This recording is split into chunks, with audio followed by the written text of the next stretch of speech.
Well, what a difference a season makes as the Michigan offense looked completely different than a year ago.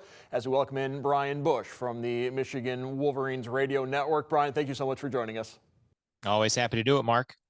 Let's start right there with the offense. Obviously, you've got a new quarterback in Bryce Underwood. You can do some more things with his dynamic ability, but also a new offensive coordinator calling the shots this season.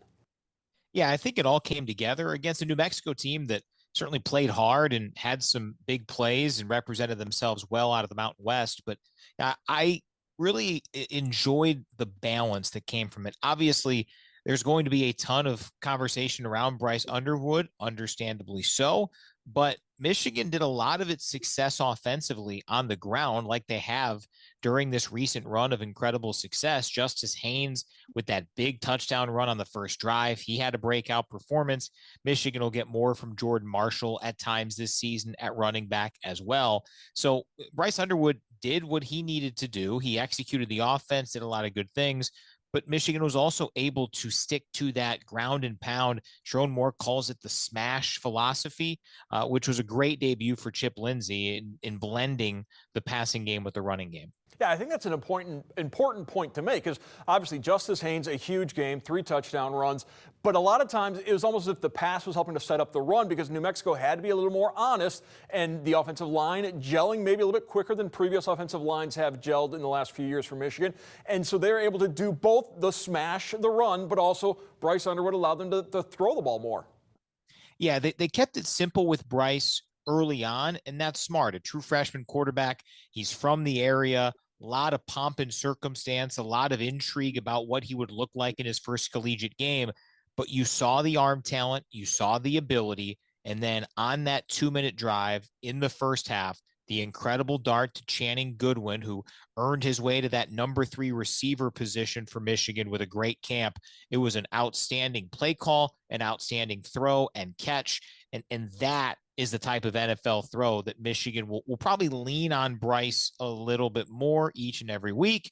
And certainly based on the opposition coming up this weekend, they're going to need to have more from him, more from everybody to go to Norman and get the win.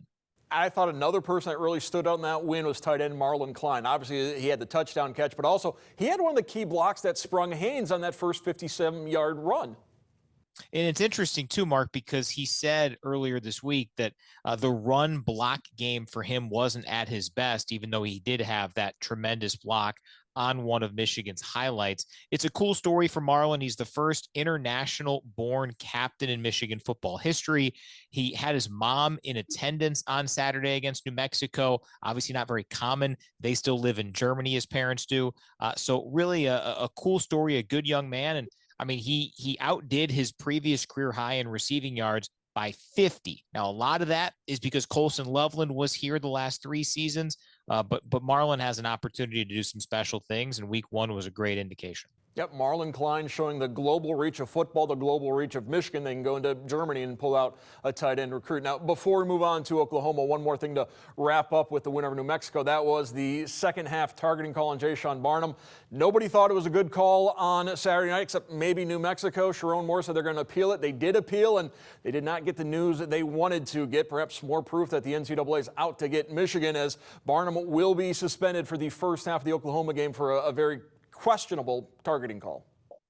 Yeah, definitely surprising, but ultimately, even though this was a new addition back in 2022, that someone could appeal a targeting call if a player were to miss the first half of the next week's game. Doing a little bit of research on that, The Athletic had a story late last season that only a handful on average get overturned each year, kind of like that 1 year of pass interference reviewable in the NFL, where it just doesn't happen very often. And we can have the debate about the legitimacy of the call. We can have the debate about the safety of trying to adjust.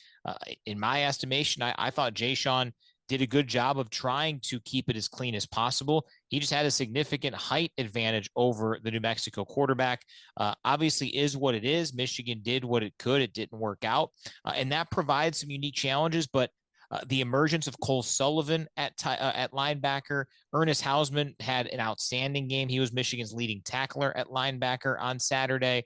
A lot to like about Jimmy Rolder. Michigan has some players there, and maybe it'll allow a little extra motivation for Jayshon Barham come the second half on Saturday. They take on the Oklahoma Sooners on Saturday, just the second ever meeting between the two storied programs. Both teams are 1-0. Did we learn more about Michigan? Did we learn more about Oklahoma in that first week? I don't know if we really learned a whole lot about either realistically. Certainly was cool to see what we saw from Michigan, and same on the Oklahoma side. John Mateer, the transfer quarterback, he put up some gaudy numbers, one of the best debuts in Oklahoma history.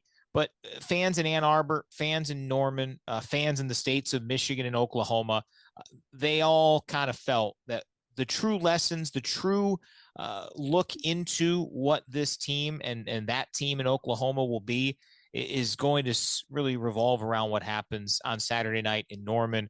It's an incredible challenge. It's two college football blue bloods, and it's obviously a coaching dynamic that's fascinating because Brent Venables has two subpar seasons at Oklahoma so far, 6-7 in his first year. Then they won 10 games, then 6-7 last season.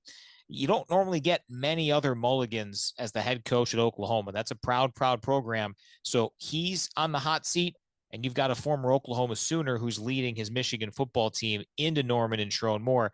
Now, Coach Moore was not a high-profile player. He played at guard for them for a couple of seasons, contributed, but not a star by any stretch.